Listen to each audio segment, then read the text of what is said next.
Hello guys, welcome back to CS with Mr. G. We are nearing the end of our Unit 8 programming unit, and in this lesson we're going to learn our last individual skill before we put everything that we've learned so far all together in order to answer scenario-based questions, particularly the ones that you're going to see in your Paper 2 exam. So in this lesson, it's all about file handling and how we can work with text files using Python in case we need to save our data for a later date. So what we need to be able to do at the end of this lesson is understand why we store data in a file, which is separate to our actual Python file itself. Then we need to be able to put data inside that file and read data from it, all within our Python programs so that the two files are working together. So firstly, we need to understand why we need to store data in a separate file. And if data inside of a program needs to be used for later use, meaning that you close your program, restart your computer, and you need that data again. Any data that's stored inside of a program while it's running, for example, variables or arrays, these will be lost or wiped from memory as soon as you close the program when it's been running. So three perfect examples of when you'd want to store data permanently from a Python program is one, if we need to access that data later on, whether it be the same day or even the next week. If our program needs to access that data at a later stage, then we need to store it permanently in a separate file. Another example could be if it's used by other programs. If your Python program is handling data that is going to be used with a separate program,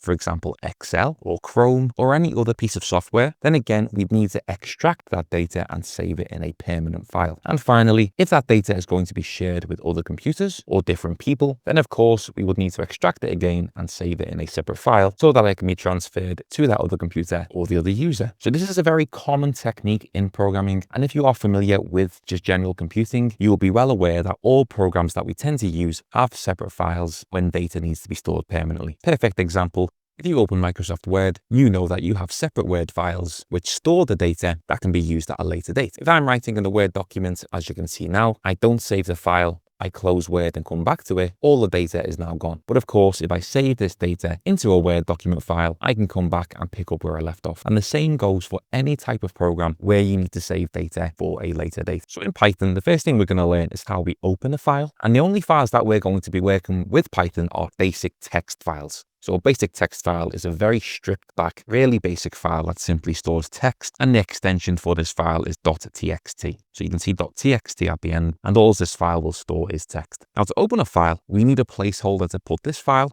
and as you can see here, I've got the word file equals open, and then in my brackets, I've put the name of the file, and then I determine what I want to do with the file after I've opened it. So in the two examples you can see here, first one says W and the second one says R. If I'm going to put data inside the text file, then I need to open the file with a W, so Python knows that I'm going to put data inside the file. If I'm extracting data from it, or in other words, I'm reading from it, then I would put an R inside the brackets, as you can see in the second example. So in Python, we do have to be specific and tell Python what we want to do with the file when we open it. And then once we've done that, we can continue and either read the data and do something with it, or put some kind of data inside the text file so it can be saved for later. And as you can see on the right side there, we've got the pseudocode equivalent. Again, very similar with an assignment statement. Instead of an equal sign, I put an arrow and just give that file somewhere to be stored whilst I'm using it. Then in pseudocode, I use open, the name of the placeholder, and then either for write or for read, depending on what we do with it. So these two lines of code here, you wouldn't use at the same time. It all depends on what you're doing with the text file based on your scenario. And that is whether you're reading from it or writing to it. So first of all, we're going to write to a file. So we're going to open a file with the W after the name of our text file. So in this example, as you can see, file equals open, the name of the text file, and then W tells Python we're going to be writing data into this text file. The two lines below, as you can see, file.write again tells Python that I'm going to put this data inside the file. And I'm literally putting two strings inside the file, which is hello world. This is a file handling example in Python. And then at the end, I have to tell Python I'm closing the file, which is just good practice, and will make sure the file is closed and that the data is saved after I have written it into it. As you can see here, I've got two windows open. I've got my basic Python editor here on the right. And in the background, I've got the folder where this file is saved, as well as a test text file. So this file here is test.txt. And first of all, what I'm going to do is I'm going to write some basic text into the text file using the method that we've just used. So first of all, file equals open. And again, file is just a placeholder. You can name this whatever you like. However, when we write open and put in our brackets, we do need to be specific with the name of the test file, which in our case, it's test.txt. I then put a comma and then tell Python I'm going to open this file for write mode using a W. And then I use the file.write function and simply type in a string, which will be written into the text file when I run the program. And of course, I have the file.close at the end just to make sure it's all saved. So if I save and run this, nothing happens in the shell window. However, if I close this and open my text file, as you can see, the string has been written in, and it's even included my typo, which I've put a W here. So if I just delete that,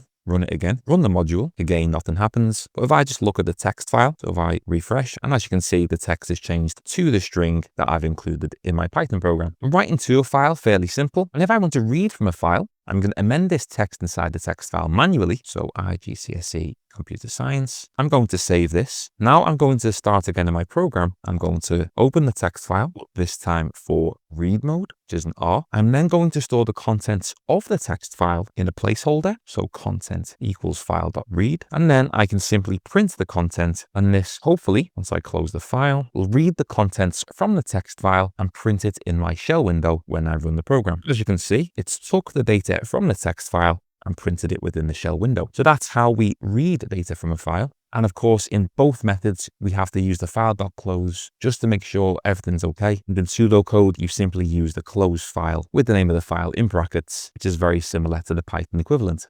So just as another example, guys, I'm going to show you what else we can write into a file, because it's not just strings that we manually type in. I'm just going to open the same file, and I'm going to open it for write mode. And then what I'll do, I'm going to ask the user to input some kind of data. And I'm going to store it in this variable data to input. So data to input, and I'm going to ask them to enter the data they want to store in a text file. Then I will use the file.write method, as mentioned before. And in the brackets, this time I'm going to put data to input, which is the variable here, which contains the data that's been typed in by the user. Of course, I'm going to file.close. Now, when I run this program, I prompt the user to type in some kind of text. So, hello, welcome to CS with Mr. G. Press enter. What I could have done was printed out a simple message to say that the data has been saved successfully. Now, when I open the text file, hello and welcome to CS with Mr. G. So I can also store variables and any other data that we have in our programs. And again, if I wanted to open this file and read it, it will be file equals open, the name of the file, this time for read mode. I create a variable that will store the data inside the file, and I use the file.read method, and then I print the contents and again close the file. So now when I run, I just type in some random text. So test program works, I press enter, and then of course it's printed out text inside. So again, just to clean that up a bit, what we could do, I can print a statement here, data stored successfully, and then I can put print contents of the file are below. So now when I run it, it'll make a bit more sense. Enter the data, hello world, data stored successfully, the contents of the file are below, hello world. And if I just look inside the text file, as you can see, hello world is inside the text file. So that's pretty much it, guys, in terms of saving data to a text file and reading from a text file. Of course, the scenarios might be a little bit trickier than simply just saving a variable or a sentence into a text file, and it might be part of a bigger picture. But technically, this is the last skill we have to learn before we put all of our skills together, and we take everything that we've learned so far, starting all the way from inputs and outputs to variables, of course, arrays, functions and procedures, and now writing to a text file. We take all of these skills, all the little pieces of the puzzle, and we need to put it all together to answer the bigger and more complex scenario-based questions, which you will see in the paper 2 exams, and that we are going to practice before the end of this course. So thank you very much for watching. I hope you managed to follow along in today's lesson. Don't forget to subscribe, as there are more lessons to come where we will be practicing the exam style questions. And just a reminder, there are 2 more units to go, which are fairly small, and they are databases and Boolean logic. So thank you again, guys, and hopefully I will see you in those 2 final units.